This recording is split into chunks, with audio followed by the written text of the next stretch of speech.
ايه الريحه دي يا بنتي؟ هي في حاجه ميته هنا ولا ايه؟ حاجة ميتة ايه؟ ده انا عاملة لك بقى حتة اكلة. اكل ده الريحه وحشه قوي. ريحة وحشة اوي ايه؟ بس تعالى بس كده، تعالى شوف. بص اكلة الفسيخ والرنجة دي. بص بقى عاملة لك اكلة رنجة وفسيخ جميلة.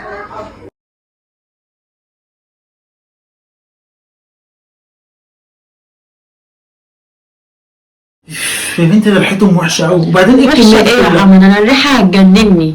طب وايه الكميه دي كلها؟ انت عايزه فسيخ مع لا ده انا مستقلياهم، بس انت اصل انا هقول لك، اصل انا اتصلت باخواتي وامي قلت لهم بقى تعالوا النهارده نتغدى بقى فسيخ ورنجة قبل الصيام ورمضان. طب ما قلتليش ليه كنت اكل بره؟ طب ما انت عارف انا ما بحبش الفسيخ ده. ما انا قلت بقى تاكل لك حتة رنجة وخلاص. ما هو يما الرنجه طب مع دوق بس، الفسيخ. دوق الفسيخ هيعجبك. ما هو الفسيخ يا بنتي مغطى على ريحه الرنجه دي، اصلا ريحته وحشه قوي. ده انا الريحة يا عم جميلة، ده انا الريحة ايه؟ والنبي دي ريحة وحشة.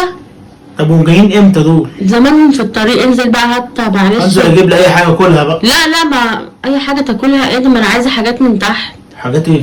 هات لي بصل اخضر، ايوه وهات ازازتين سفن، تمام. وهات طحينة كده وليمون ما قلتش الحاجات دي معاك ليه ما بالمره؟ انا قلت يا عم دي حاجات بسيطة هتجيبها وانت جاي، الفلوس اللي معايا خلصت كلها. فلوس المصروف اللي مديها خلصت؟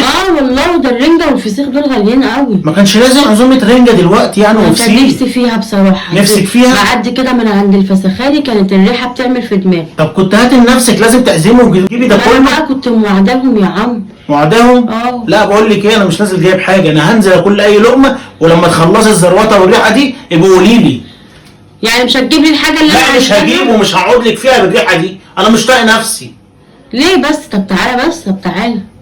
تعالى اديني جيت. طب دوقهم بس. ادوق مين؟ بقول لك مش طايق الحته اللي دوقها. دوق حتة بس. لا تعالى بس هقول لك على حاجة. ابعدي عني بريحتك دي. ده ريحة جميلة والله. جميله يا شيخ والله ريحة جميلة. لا انا نازل لما تخلصي اللي دي قولي لي. انت حر بقى.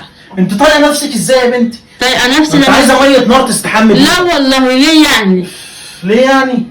حد ما يحبش الفسيخ؟ اسكتي يا شيخه.